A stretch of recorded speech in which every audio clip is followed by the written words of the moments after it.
Una breve introducción, hermanos, antes de ir de lleno a la exposición de los versos que he leído. El capítulo 10, entre el verso 1 al 21, el Señor viene relatando esta alegoría, como enseñaba nuestro pastor Miguel el domingo pasado, alegorías que son expresiones simbólicas que usó Jesús para que los que escuchaban pudieran entender y comprender a Dios, conocer a Dios. Y el lenguaje que usaba nuestro Señor Jesús durante todo su ministerio fue siempre un lenguaje profético. Él siempre estuvo citando las Escrituras. Toda enseñanza, toda predicación, parábola, alegoría que él hacía, metáforas, siempre estaba citando las Escrituras. Por eso suena más raro todavía que los judíos e incluso los líderes religiosos judíos no entendieran a Jesús.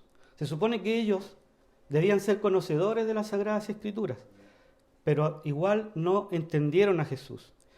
Estos hombres son el más claro ejemplo, hermanos, de que podemos tener oídos, pero no oír. Como el Señor habla en alegoría en este pasaje, quiero decirles que la exposición también va a tener mucha alegoría. Entonces, como la exposición va a ser también alegórica, me es necesario decir algo antes de partir con la exposición, para que entendamos bien por qué vamos a hablar en alegoría. El Señor Jesús habló esta alegoría del redil, las ovejas y el buen pastor, porque los judíos que escuchaban deberían haber entendido este lenguaje, porque en el Antiguo Testamento Dios acostumbraba a comparar al pueblo judío con ovejas. El libro de Isaías dice: todos nos descarriamos como ovejas. Entonces, como decía, este lenguaje debería haber sido un lenguaje conocido para los judíos. Ahora bien, en el Nuevo Testamento cambia el concepto. Ahora nos llama hijos.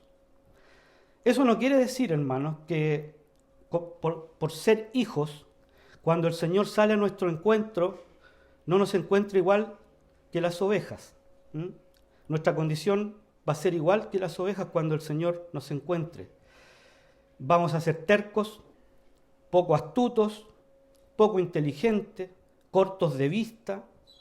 Gracias a Dios que nos dejó un oído para poder escuchar la voz suya y poder seguirlo. Claro está que cuando el Señor dice que Él saca las suyas, en el verso 4, Él dice que Él va y saca las suyas del redil judaizante, las saca para poder guiarlas y cuidarlas. Y durante, eso también es para nosotros también esa parte del mensaje. Pero durante el transcurso del pastoreo, que es nuestra vida, digamos, nuestra vida misma, en el lenguaje del Nuevo Testamento debemos ser formados a la imagen de Cristo. Entonces, cada vez nosotros debemos ser más parecidos al buen pastor y cada vez menos parecidos a una oveja. Pero para eso necesitaremos siempre de la humildad de una oveja. Entonces, para que nos entendamos bien, cuando yo hable de ovejas, voy a estar hablando de hijos. Y cuando hable de redil, me voy a estar refiriendo al pueblo de Israel, pero también a la iglesia, que está conformada, de acuerdo a lo que nos va a enseñar el Señor en este pasaje, por judíos y gentiles redimidos, que siguen al único y buen pastor que es Jesucristo. Y cuando me refiero a los malos pastores, estaremos hablando de los ministros de Satanás. Entonces, el relato, esta alegoría, el objetivo del Señor, entre varios objetivos, es que quiere mostrarnos la gran diferencia que hay entre Jesús el buen pastor y los malos pastores. Y Él dice que todos los que vinieron antes que Él son ladrones y salteadores. El Señor se está refiriendo a los líderes que había tenido el pueblo de Israel siglos atrás. Malos reyes, malos profetas, malos pastores. Pero también se estaba refiriendo a las autoridades religiosas contemporáneas a él. Estas autoridades religiosas eran malos pastores porque nosotros podemos constatar que con su hablar y su proceder mostraban cuán malos pastores eran. Por ejemplo, estos hombres no tuvieron ninguna compasión con el ciego de nacimiento. Es más, lo expulsaron de la sinagoga. No mostraron asombro, no mostraron alegría, no mostraron gozo por el milagro que hizo el Señor de restituirle la vista a este hombre. Ahí mostraban cuán malos líderes eran, cuán malos pastores eran.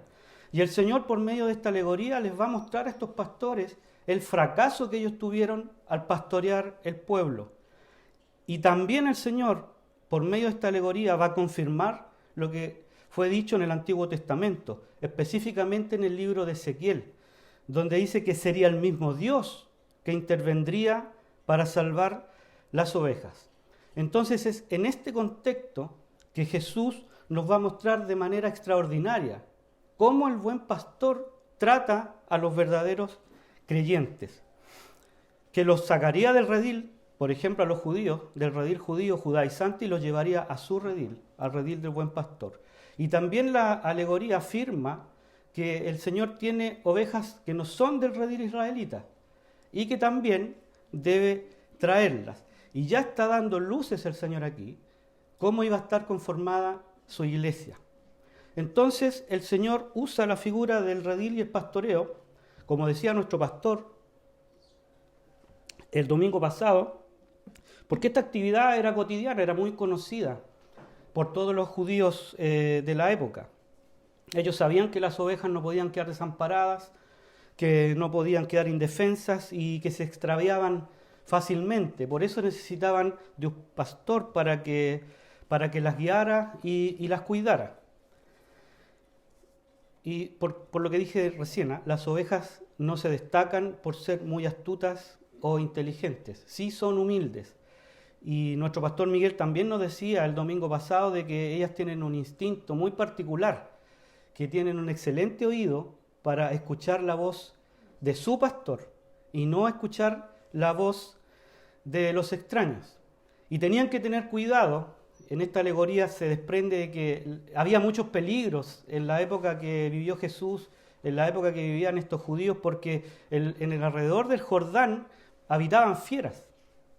La tierra en ese momento ahí del Jordán no era igual como es hoy día. Entonces habían osos, leones y lobos. Por eso que no es accidental la frase de Jesús cuando dijo que el pastor debía dar su vida por las ovejas. Les recomiendo, hermanos, el libro Usos y Costumbres de los Tiempos Bíblicos de Ralph Gower. Es un muy buen libro ilustrado que nos permite entender mejor las enseñanzas de Jesús a la luz de cómo vivían los judíos en esa época. Les recomiendo ese libro, es muy bueno. Esta introducción llega hasta aquí y ahora parto con la exposición de los versos que leí. Debido a que en el relato los oyentes no entendieron a Jesús, en el verso 6, eso dice que ellos no entendieron a Jesús, el Señor solemnemente les dice, les digo la verdad, yo soy la puerta de las ovejas. Inmediatamente nosotros debemos entender que ninguna oveja puede salir o entrar al redil si no es por medio de Jesús.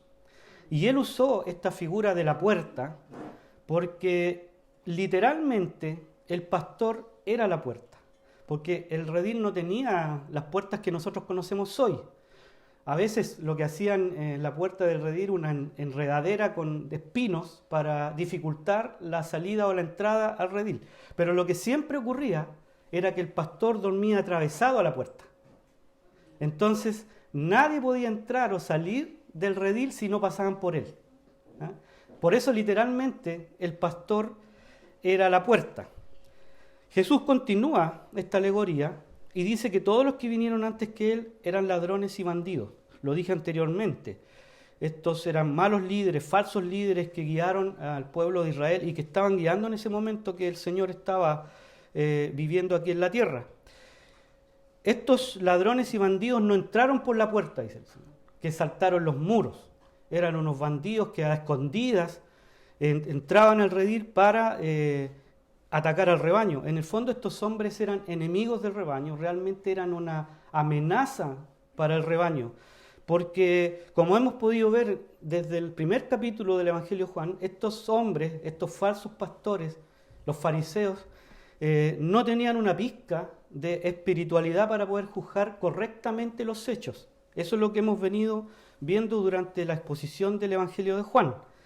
Y además, en su actuar pecaminoso, ellos no estaban dispuestos a ceder el poder que ya habían ganado. Tampoco estaban dispuestos a que pusieran en tela de juicio su supuesto prestigio que ellos tenían.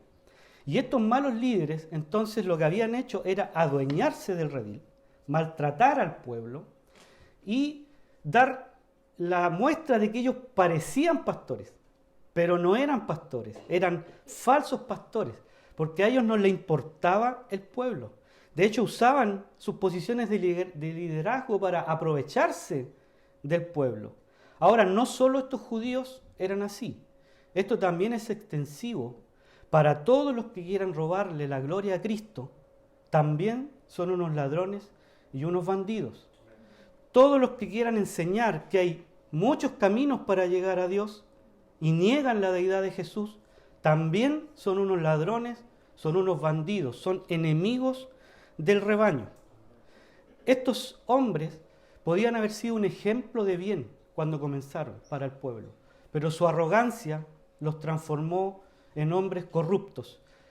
Y los judíos sentían desconfianza de ellos porque era evidente su corrupción.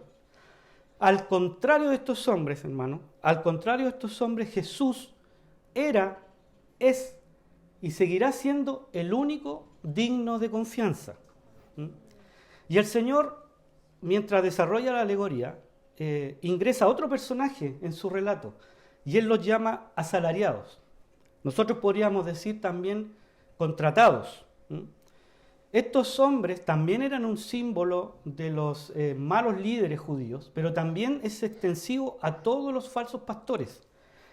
El Señor los llama asalariados y Él también explica de que no son dueños de las ovejas. Por lo tanto, ellos no tienen un compromiso genuino con las ovejas. No se preocupan realmente por las ovejas, porque no son de ellos, no les pertenecen. Entonces, el Señor dice que cuando el asalariado ve venir el lobo, lo primero que hace es huir. ¿Por qué? Porque él solo persigue lo que él busca, que es el salario, el dinero. Eso es lo que él busca. Entonces, no está dispuesto a arriesgar nada, no está dispuesto a sacrificarse por nadie, porque lo único que él espera es su paga, su dinero.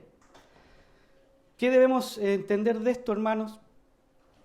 Que los que enseñan la palabra por lo que pueden recibir y asumen esto como un trabajo, con una transacción económica, este tipo de líderes nunca se comprometerán contigo. Nunca van a estar preocupados por tu bienestar. Tú nunca vas a ser prioridad para este tipo de líderes.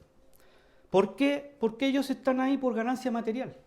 Ejercen el oficio porque ellos esperan solamente su salario. Y ahora pueden parecer hombres muy respetables, tal vez muy honestos se pueden ver, pero a la hora de tener que cuidar las ovejas, son los primeros en huir, porque no las aman.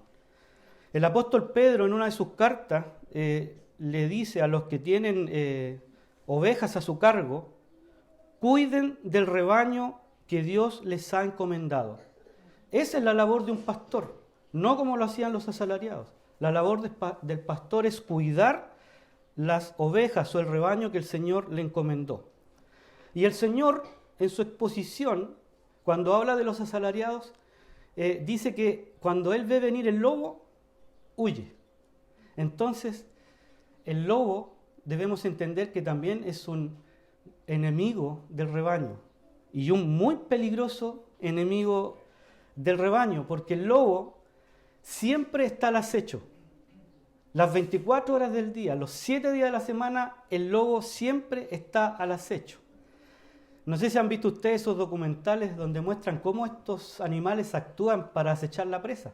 Ellos tienen un líder, un lobo líder, y tienen una jauría que los acompaña. Varios lobos. Y entre todos acechan las presas. Pero ellos solo atacan cuando el lobo líder les da la orden. Por eso que es tan peligroso el lobo. Para nosotros, hermanos, el lobo es el mismo diablo. Eso quede claro, el lobo para nosotros es el mismo diablo. Jesús le dijo a sus discípulos que Él los enviaba como ovejas en medio de lobos.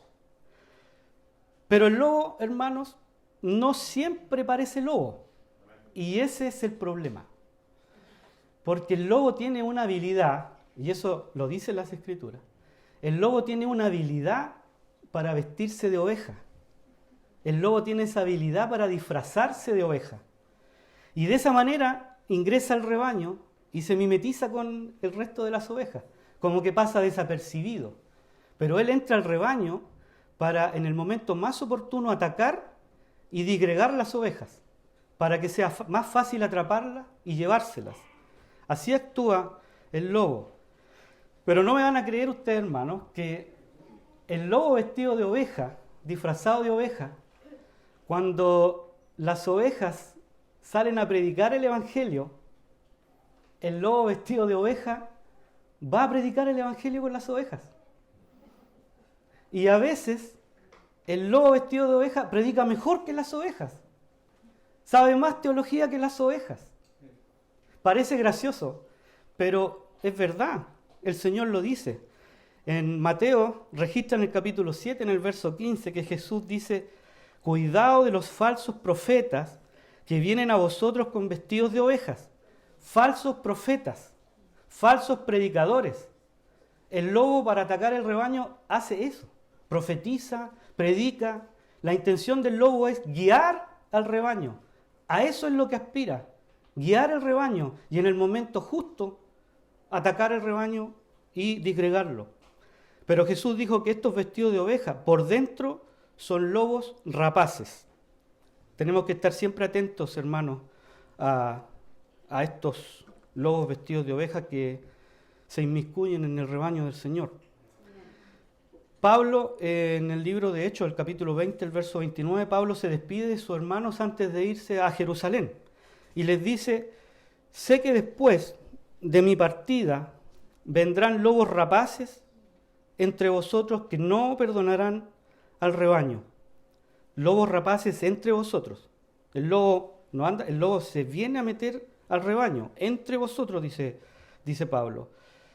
Pero todas las cosas que trate de hacer el lobo se van a quedar solo en intenciones frustradas, porque el Señor nos consuela por medio de su palabra y nos da la seguridad que a sus ovejas nadie puede arrebatarlas de su mano. Eso lo va a decir más adelante en este mismo capítulo. Hemos hablado de los peligros del rebaño, pero ahora vamos a hablar de nuestro buen pastor, de Jesús, porque Él es muy distinto a lo que ya veníamos describiendo, totalmente distinto. Y Él dice que parte el relato diciendo que Él es la puerta y asegura que los que entran a través de Él serán salvos. Entrar por la puerta tiene un sinónimo, que es nacer de nuevo. Eso significa entrar por la puerta, que es Jesús, es nacer de nuevo. Y tengo que decir esto que voy a decir ahora, por si hay visitas o alguien por primera vez o hace muy poco está escuchando el Evangelio, o los que van a escuchar esta predicación probablemente por el internet. No hay otra forma de ser salvo y escapar de la ira venidera. Eso tiene que quedar muy claro, porque Jesús es la puerta y el mandato de Él es que entremos por Él. Por lo tanto, nadie piense que hay otra forma de ser salvo y de escapar de la ira venidera. No hay otra forma de llegar al Padre si no es por medio de la salvación que Jesús nos da. No hay otra forma de ser ciudadano del reino. No hay otra forma de ser parte de la iglesia de Cristo. Solo puedes ser parte de la iglesia de Cristo si entras por la puerta que es Cristo. No puedes salvarte a ti mismo. Tus obras no sirven. Lo que tú pienses acerca de tu persona tampoco sirve. No tienes ningún mérito para estar en la iglesia de Jesucristo si no has entrado por la puerta que es Jesús. Algunos pueden fingir que entraron por la puerta. Pueden fingir que nacieron de nuevo. Hay algunos que son expertos en aparentar que entraron por la puerta. Pero si ese es el caso, tengo que decir de que podrás engañar a la congregación, podrás engañar al pastor de la congregación, pero no puedes engañar a Jesús, porque Él sabe quién ha entrado por medio de Él a su reino y quién no ha entrado. Un detalle muy importante, hermanos. Esta puerta la pasas tú solo. No se pasa en grupo. No me meto yo en un grupo y paso cubierto por otras personas por la puerta. No. Esta puerta la tienes que pasar tú solo. Tú tienes que tener un encuentro con el Señor Jesucristo. De esa manera solo se puede pasar por la puerta. También tengo que decir de que tú no puedes negociar con el Señor entrar al reino de Dios. ¿Por qué digo esto, hermanos? Y lo digo con respeto, yo no quiero ofender a nadie, pero yo he escuchado personas decir: Jesús, si tú me aseguras que me vaya bien en mi trabajo, que no me falte nunca mi trabajo, que me vaya bien en mis negocios y que prospere, entonces voy a ir a la iglesia, entonces voy a entrar al reino de Dios. También he escuchado a personas decir: Jesús, si tú sanas a mi hijo, o Jesús, si tú sanas a mi madre, entonces yo perteneceré a tu rebaño, entonces yo voy a ir a la iglesia. Pero esa no es la manera de entrar al reino de Dios. Tú no puedes negociar con Dios, no puedes pretender entrar al reino de Dios poniéndole condiciones a Jesús. Esa no es la forma. Y si alguna vez alguien lo ha pensado así, se tiene que arrepentir. Y se tiene que arrepentir luego de eso. Mateo registra en el capítulo 7, en el verso 13, que Jesús además dice que la puerta es estrecha. O sea, hay una sola puerta que es Cristo, y además la puerta es estrecha. Por eso que yo decía que la pasas solo. Y esa puerta la puedes pasar solo con tu corazón contrito y humillado. Porque es solo por medio de Cristo que nosotros podemos llegar al Padre. Es Jesucristo quien nos abrió esta puerta para que nosotros pudiéramos encontrar perdón para nuestros pecados y, como dije, poder estar en la presencia del Padre. Hay una sola puerta, quiero ser majadero con esto, hay una sola puerta que es Cristo, es la única puerta que tenemos entre el cielo y la tierra. No hay otra. Por más que el mundo te diga que hay varias formas de llegar a Dios, al universo, como dicen ellos, eso es mentira, es falso. Solo Cristo es la puerta para llegar y entrar al reino de Dios. Y entrando por esta puerta que es Cristo, hermanos, hallaremos verdadero alimento para nuestras almas, verdadero alimento para nuestra vida, que es la palabra de Dios. Y no sirve de nada, hermanos, no sirve de nada que vengas todos los domingos a la iglesia y solo te sientes a mirar la puerta. Algunos incluso a mirarla de lejos. Qué linda es la puerta. Y toda la vida estoy sentado en la iglesia mirando la puerta. Tú tienes, hermano, que entrar por la puerta. No sacas nada con seguir solo mirándola. Y si entras por la puerta, tienes que hacerlo por la fe y abrazarte a nuestro Señor Jesucristo. Solo así vas a poder encontrar buenos pastos, como dice el Señor. Solo así vas a poder encontrar buenos pastos y vas a poder vivir confiado en el cuidado del Señor, confiado en su soberanía. También, si nosotros entramos por la puerta, vamos a sufrir un extraordinario cambio, una transformación, vamos a experimentar una transformación evidente en nuestros corazones. Alguien podría pensar: ¿cómo sé yo que realmente entré por la puerta? realmente he tenido una transformación genuina, profunda en mi corazón? Bueno, si te preguntas si has entrado por la puerta y no estás seguro, a lo mejor una de las marcas que hemos entrado por la puerta es el fruto del Espíritu. Por sus frutos lo conoceréis, dijo el Señor. Esa es una marca de que tú has pasado por la puerta. Amor, gozo, paz, paciencia, fe, benignidad, mansedumbre, dominio propio. Esa es la marca de un cristiano que ha pasado por la puerta. Si tú no estás seguro que has pasado por la puerta, o crees que has pasado por la puerta, pero dudas si lo hiciste, tienes que mirarte en este espejo, en el fruto del Espíritu. Ahora bien, a lo mejor tú puedes creer que pasaste por la puerta y probablemente tu vida sigue siendo igual como era a como es ahora, y tú creyendo que pasaste por la puerta. Es muy probable, si esa es tu condición, que tú estás siguiendo a un Jesús que tú te inventaste, no al Jesús de la Biblia.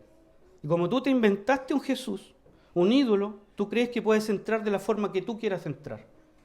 Pero hay una sola forma de entrar por la puerta, como lo dije antes, con el corazón contrito y humillado. También si nosotros entramos por la puerta, quiere decir que estamos saliendo de algo. Los judíos, por ejemplo, salían del redil judaizante y el Señor los llamaba de ahí y los llevaba a su redil, a ser parte de sus ovejas. Bueno, nosotros también, cuando el Señor sale a nuestro encuentro y nos llama, también estamos saliendo de algo. Estamos saliendo del mundo y del pecado y entramos por la puerta. ¿Por qué no decirlo también, hermanos, que hoy el Señor está llamando ovejas de algunos rediles que parecen rediles, pero en realidad son verdaderas jaulas lideradas por lobos rapaces, hombres contumaces que por ganancia deshonesta enseñan la verdad torcida, tuercen el Evangelio, sacan a Cristo del centro del Evangelio y ponen al hombre en el centro del Evangelio y transforman la palabra del Señor en un folleto para simplemente motivar a la gente, pero no predican el Evangelio. A estos hombres que le aconsejaba Pablo a Tito que había que taparle la boca con la palabra, porque enseñan lo que no conviene y trastornan familias enteras, dice la palabra del Señor. Entonces, la puerta también divide a los hombres. Divide a los hombres en los que reciben el mensaje del Señor y reciben vida eterna, y los que no reciben el mensaje y por lo tanto reciben condenación eterna. Eso es ineludible, hermanos. Pero si tú entras por la puerta, la palabra del Señor dice que no hay ninguna condenación para ti. El apóstol Pablo en la carta a los Romanos, en el capítulo 8, verso 1, dice: ninguna condenación hay para los que están en Cristo Jesús. Ninguna condenación, hermano. Escucha eso, ninguna condenación hay para los que están en Cristo Jesús. Podríamos parafrasear esto y decir que ninguna condenación hay para los que entraron por la puerta. Ninguna condenación hay. Y esta puerta está hoy abierta para todos, no importando cuán pecadores sean los hombres. Pero nosotros tenemos que decir la verdad completa. Y tenemos que decir que esta puerta un día se cerrará. Y esta puerta se cerrará para siempre. Y no va a haber forma de entrar al reino de Dios. El relato, la exposición de la alegoría sigue por parte de nuestro Señor Jesucristo. Y Él dice que Él vino para que tengamos vida y vida en abundancia. El pastor John MacArthur, refiriéndose a la vida en abundancia, comenta que esta vida es espiritual y abundante, más allá de lo necesario. Eso es abundantemente, más allá de lo necesario. Es el regalo inmerecido e incomparable de la vida eterna que excede toda expectativa. Por lo tanto, hermanos, cuando tú leas esto y veas que el Señor te está diciendo que te da vida y vida en abundancia, No vayas a rebajar esta palabra a solo cosas materiales, que el Señor te dé abundancia material. No es el sentido de este pasaje. El Señor nos está hablando de la abundante vida espiritual que tú puedes vivir y no, ni siquiera pensar a dónde puedes llegar, porque Él te la va a dar de manera abundante. Tu mente no es capaz de entender cuánto puede darte el Señor. El propósito, esto lo hemos dicho siempre, que el propósito de la venida de Jesús no era para bendecirte materialmente, aunque si Él lo quiere hacer, lo va a hacer, porque esas son las añadiduras. En la medida que Él vea que tu corazón no se sale del Evangelio, Él puede bendecirte materialmente. Pero ese, como dije, no es el sentido del texto. Él bajó del cielo, se hizo hombre, se vistió de naturaleza humana para que nosotros pudiéramos tener vida eterna y disfrutar de ella abundantemente. Y esta, hermanos, es la cósmica diferencia que hay entre Jesús, el buen pastor, y el enemigo, el diablo. Jesús vino a darnos vida y vida en abundancia, vida eterna, y el diablo lo único que quiere, el enemigo, sus intenciones, sus únicas intenciones, es robarte la fe, robarte la paz que el Señor te da, robarte la felicidad que el Señor te da, robarte tu santificación. Esas son las intenciones del enemigo. Pero como dije antes, esas intenciones solo van a quedar en intenciones, porque el Señor va a frustrar esto. ¿Ah? Porque el Señor dice que nosotros somos ovejas de su redil. Por lo tanto, Él no tiene ninguna potestad sobre nuestra vida espiritual. No puede hacer nada si Dios no se lo permite. Quizá a lo mejor, como el apóstol Pablo, que tenía un aguijón, él decía que de Satanás que venía y lo abofeteaba. El Señor le dio permiso al diablo para que abofeteara su carne, pero su espíritu siempre estuvo seguro en el Señor. A nosotros nos puede pasar lo mismo. A veces nuestro cuerpo se puede enfermar, pueden pasar cosas inesperadas, pero tu espíritu, tu alma, si eres una oveja del redil del Señor, Él nada puede hacer. Tu vida eterna está asegurada. Jesús es nuestro buen pastor y dice que Él da su vida por las ovejas.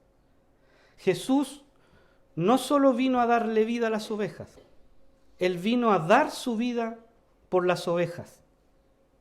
Jesús no solo arriesga su vida por las ovejas, como lo hacían los pastores que eran dueños de sus rebaños y que muchas veces tenían que luchar contra fieras, dice la palabra, para poder defender a sus ovejas. El Señor no vino a arriesgar su vida por las ovejas. El Señor vino a dar su vida por ellas, vino a morir por las ovejas. Ahora entonces nosotros, hermanos, ¿cómo debemos responder a esto? ¿Cómo debemos responder a esto? Nosotros debemos responder a nuestro Señor entregando nuestra vida enteramente al Señor Jesucristo, para que Él nos guíe, para que Él nos enseñe a vivir esta vida, este peregrinaje que tenemos hasta llegar a la vida eterna. Ese debe ser nuestro sincero deseo, nuestro genuino compromiso con Él, porque Él dio su vida por nosotros. Nosotros tenemos que entregar nuestra vida a Él.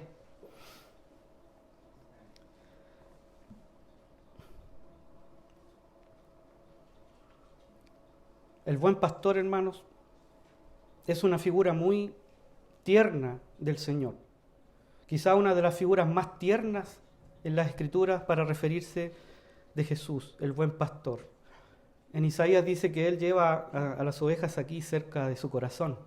Es muy tierna esta figura. Pero no vayas a pensar que porque es tan tierna la figura, tú te puedes transformar en el rebaño en una ovejita de esas ovejitas brinconas. Siempre en el rebaño hay ovejitas brinconas, porfiadas, que de cuando en vez les gusta alejarse del rebaño e ir a comer otros pastos. No los pastos que el Señor está guiando a su rebaño para que coman.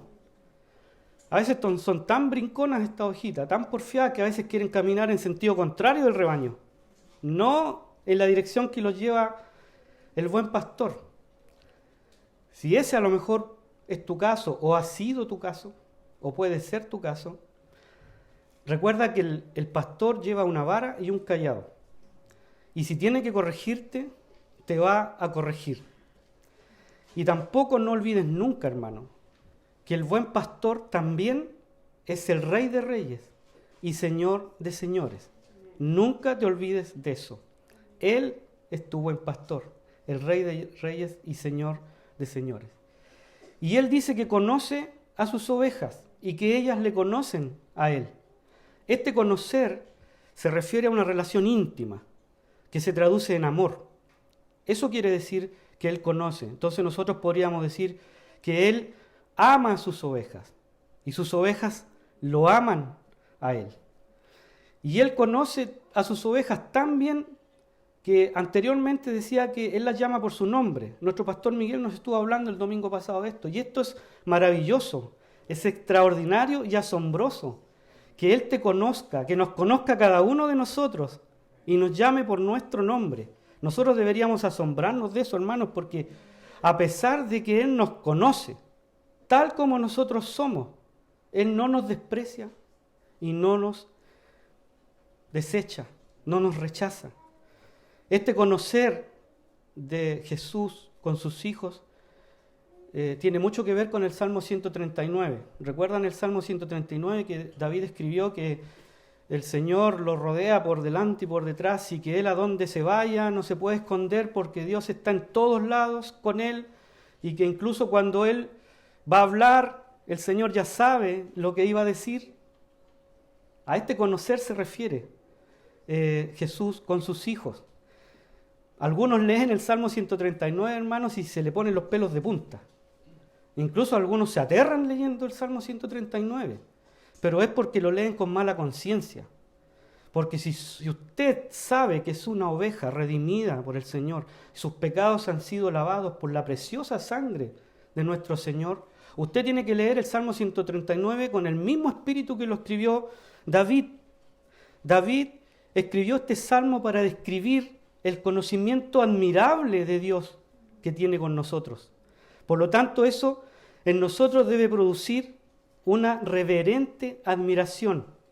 Ese es el sentido de que Él nos conoce a nosotros. Ese es el sentido del Salmo 139. Él dice que nos conoce en amor, entonces, y nosotros podemos amarlo a Él. Y nosotros empezamos a comprender, porque nunca vamos a poder entender el amor del Señor en su totalidad. Con nuestra mente finita no vamos a poder. Incluso no sé si vamos a poder cuando estemos en la eternidad, porque no somos dioses. Él solamente es Dios y nos deja entender su amor. Y el Señor nos dejó entender su amor porque el Señor dijo que el que lo veía a Él veía al Padre. Entonces ahí podíamos empezar a tener un ejemplo del amor del Señor. Y cuando empezamos a tener un poquito de comprensión del amor del Señor, vamos a poder ir entendiendo paulatinamente la disposición inquebrantable que tenía el Señor para dar la vida por sus ovejas. Dice que por eso me ama el Padre, porque yo doy la vida por mis ovejas. Y dice que Él tiene la autoridad para dar la vida y tiene la autoridad para volverla a tomar. Dice que nadie le quita la vida a Él. Él entregó su vida. Entonces, por eso dice el Padre me ama. Y Jesús ama hacer la voluntad del Padre. El Padre le ama por hacer lo que Él le había encomendado. Y no es que el Padre vaya a amar al Señor, a Jesús, por lo que estaba haciendo, lo que le había encomendado a Él. No, el Padre ama eternamente al Hijo y el Hijo ama eternamente al Padre. Lo que está diciendo aquí que este es otro motivo que tiene el Padre para amar a su Hijo, que Él hacía la voluntad del Padre, que todo lo que le encomendó el papá, el Padre, lo hizo. Era un Hijo obediente. Entonces, todo lo que vivió Jesús fue hecho de acuerdo al consejo de Dios. Nada estuvo entregado a la casualidad o a lo fortuito. Nada. Jesús murió en la cruz porque cumplió la voluntad de su Padre en amor por su Padre y en amor por los escogidos. Hermanos, este es un punto crucial del Evangelio. Nosotros tenemos, como iglesia del Señor, que tener celo por la palabra, tener celo por esto y tener celo por nuestro Señor Jesucristo. Yo sé y he escuchado de otros ministros, y es verdad, que Jesús no necesita que nadie lo defienda. Él se defiende solo. No nos necesita a nosotros para que lo defendamos. En realidad Él no nos necesita a nosotros para nada. Nosotros estamos aquí hoy solo porque Él nos ama. Y eso no tiene ninguna explicación para nosotros. Estamos aquí porque Él nos ama. Entonces, como nos ama, nosotros como iglesia, repito, tenemos que tener celo por la palabra y tenemos que tener celo por nuestro Señor Jesús. Y como iglesia rechazar los burdos argumentos que tienen hombres impíos, que hoy día están arremetiendo contra las Sagradas Escrituras, tratando de decir que no es infalible, que no es inerrante, y atacando la figura de nuestro Señor Jesucristo. Nosotros tenemos que ser firmes, hermanos, como iglesia, y rechazar esos burdos argumentos. Algunos hombres impíos dicen que el Señor fue entregado a sus enemigos porque no tuvo tiempo de escapar, y por eso fue crucificado. Y dan otros argumentos más profanos, más irreverentes, que yo no voy a decir de este lugar. Pero sí tenemos que taparle la boca a estos hombres con la palabra del Señor. Todo lo que ocurrió durante el ministerio de Jesús, todo lo que ocurrió el último día, todo estuvo planificado y controlado por Dios. La traición de Judas, la captura del Señor en el huerto de los olivos, el juicio espurio del Sanedrín, de los fariseos, la injusticia de Pilato, que se lavó las manos por cobardía, el trato que tuvieron estos soldados romanos, que le dieron un trato brutal a nuestro Señor, la corona de espinas, cargar la cruz hasta el Gólgota, sufrir los clavos y que le traspasaran su costado. Todo eso, si Jesús hubiera querido, lo hubiera detenido. Pero no lo hizo por amor a su Padre, porque estaba haciendo la voluntad de su Padre en amor y por amor a los escogidos. Entonces, hermanos, Jesús no murió a manos de hombres pecadores porque no se pudo librar de ellos. Tampoco Jesús murió en el afán de cuidar sus ovejas. Se le complicó todo el panorama y terminó siendo crucificado. Jesús no murió como un héroe o como un mártir que no podía salvar su ministerio. No, hermanos. La muerte de Jesús no fue un fracaso. Eso es lo que quiero decir con lo que estoy hablando. La muerte de Jesús no fue un fracaso. Y esto como iglesia nosotros tenemos que decirlo a los cuatro vientos, por todos los medios que tengamos.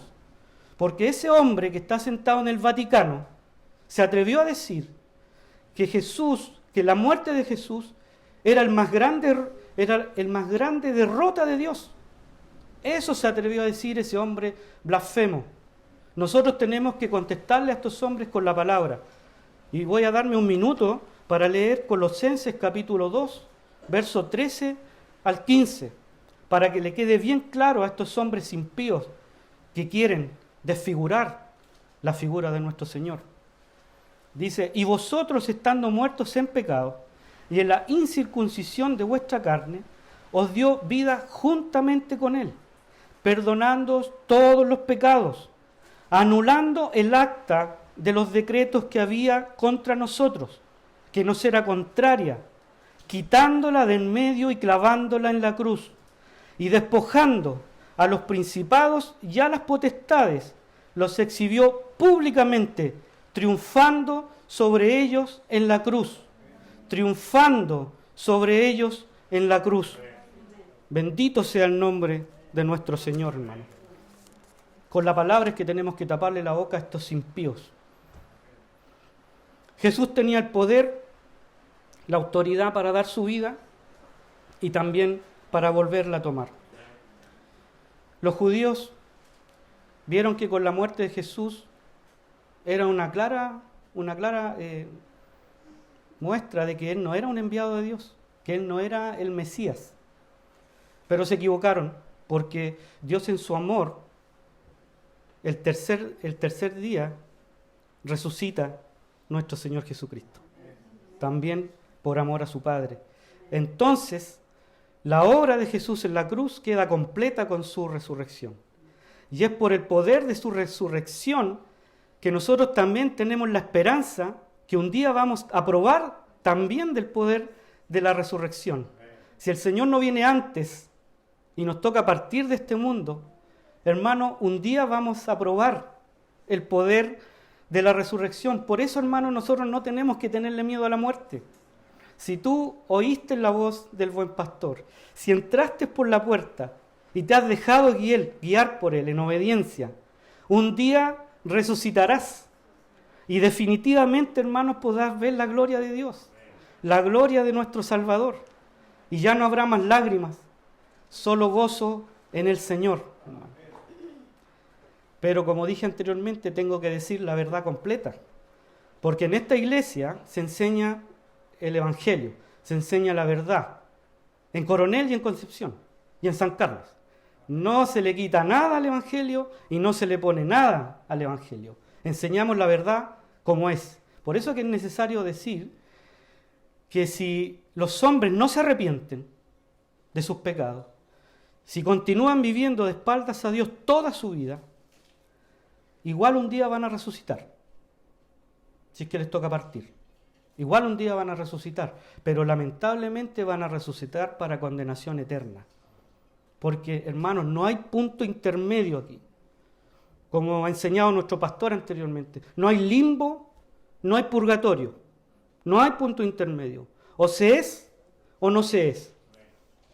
O amas al Señor o aborreces al Señor. Así es, no hay puntos intermedios. Toda la obra de nuestro Señor Jesucristo entonces fue diseñada perfectamente por el Padre. Por eso podemos entender cuando Jesús decía que Él no actuaba por su propia cuenta, sino que en completa obediencia y amor a su Padre. Y dentro de las muchas cosas que hizo Jesús durante su ministerio, una de las cosas más importantes, fuera de la crucifixión y la resurrección, por supuesto, es que Él nos vino a enseñar otra forma de obedecer. Él nos vino a enseñar que podíamos obedecer por amor. Ya no más obedecer por temor a la ley del talión, sino que podíamos obedecer por amor, porque Él así lo hizo. Por amor al Padre obedeció, por amor al Padre fue a la cruz, por amor al Padre resucitó, y todo lo hizo por amor a nosotros. Entonces nosotros, en la medida que vayamos conociendo a nuestro Señor Jesucristo, vamos a poder paulatinamente obedecerle en amor, porque esto va en crecimiento, de gloria en gloria. Vamos a ir conociéndolo y más necesidad de amarlo vamos a tener y más necesidad de obedecerle vamos a tener. Y Él, por su infinita gracia, nos irá formando nuevamente a su imagen y semejanza, que son las características que perdimos en el huerto del Edén. Hermanos, el que comenzó la obra buena en ti, Él la va a terminar. Y eso traerá para ti bendiciones aquí y recompensas y galardón en los cielos. Y nos seguimos maravillando con la palabra del Señor, con la alegoría que Él hizo, y dice que también tiene otras ovejas que no son de este redil, dice, refiriéndose a Israel. Aquellas también debo traer, impositivamente lo dice, debo traer. No que a lo mejor, si me da gana, si me acuerdo. Debo traer, dice. Y también dice que oirán mi voz, también es impositivo. Voy a ir a ver si me escuchan, a lo mejor me escuchan. No, sus ovejas van a oír su voz. Y dice que habrá un rebaño y un pastor. Como dije anteriormente, el Señor aquí ya está dando muestras de este misterio que estaba oculto, de cómo iba a estar constituida su iglesia. Este misterio después lo aclara muy bien, de manera extraordinaria, el apóstol Pablo en la carta a los Efesios en el capítulo 3. Ahí Pablo aclara el misterio que el Señor aquí ya estaba hablando. Bueno, esas ovejas somos nosotros, hermanos. Eso ustedes lo tienen claro. Somos los gentiles. Entonces, Él nos vino a buscar porque oímos su voz, le podemos seguir. Y si tú has meditado, hermano, porque nosotros no solo debemos leer la palabra, tenemos que meditar en ella. Y si tú has meditado que cuando el Señor dijo, tengo otras ovejas que no son de este redil, estaba pensando en ti. Porque el Señor todo lo sabe. Él no dijo las cosas, como decimos nosotros, al voleo. Cuando Él dijo que tenía otras ovejas, en su mente te tenía a ti, porque Él te conoce por tu nombre. Así es, el Señor te tenía en su mente cuando Él dijo que tenía otras ovejas. Yo me maravillo con esto, hermanos. Y Él dijo que esto iba a ocurrir, que Él iba a traer esas ovejas y que sus ovejas lo iban a escuchar, que eso iba a ocurrir, no que tal vez iba a ocurrir, que eso iba a ocurrir, y que los judíos y gentiles que antes se profesaban odio mutuo, porque se odiaban, se despreciaban entre sí, ahora el Señor dice que judíos redimidos y gentiles redimidos iban a ser miembros de un mismo cuerpo, iban a ser miembros de la iglesia, y estos judíos redimidos y gentiles redimidos iban a seguir a un solo buen pastor. El relato termina, hermanos, con la división de los judíos, una discrepancia que tienen ellos. Y esta discrepancia siempre va a existir. Al Señor lo escuchaban sus ovejas, pero otros no lo escuchaban. Esta división es inevitable. Algunos decían que era Dios, otros decían que era un endemoniado. Esa disyuntiva siempre va a estar. Por eso que nosotros no debemos sentirnos extraños que cuando predicamos el Evangelio, algunos creen y otros no creen. Algunos sí, otros no. A los apóstoles les pasó lo mismo. Algunos creían su mensaje, otros no creían su mensaje, porque no es de todos la fe. En nuestras mismas familias, hermanos. Algunos creen y otros no creen. Pero así como habían judíos que no creían en el Señor, habían unos que sí creyeron, porque dijeron que el milagro, por ejemplo, de el Señor haberle devuelto la vista a un ciego de nacimiento era una prueba contundente que Jesús era el enviado de Dios. Claramente Jesús era el enviado de Dios, porque nadie enviado o un endemoniado podía hacer los milagros que el Señor hacía. Y el problema aquí, hermanos, no es Jesús. No es Jesús por lo que hace o lo que dice. El problema fue y seguirá siendo el rechazo constante de los hombres al Señor.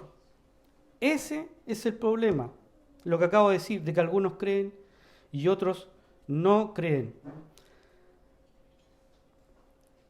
Entonces, hermanos, si nosotros predicamos el Evangelio como el Señor lo hacía, tenemos que estar claros que va a existir esa disyuntiva y que no nos van a seguir multitudes, que solo nos van a seguir los que son realmente discípulos del Señor. Pero todos los hombres que escuchan el Evangelio van a estar sometidos a la misma disyuntiva. O es Jesús Dios, o es un hombre fuera de sus cabales. O Jesús es un gran maestro, un gran profeta, y claro que lo es, un gran maestro, un gran profeta, pero si los hombres no confiesan que Jesús es Dios, su vida no tiene sentido, hermano. No tiene ninguna vida de los hombres si no aceptan y confiesan que Jesús es Dios.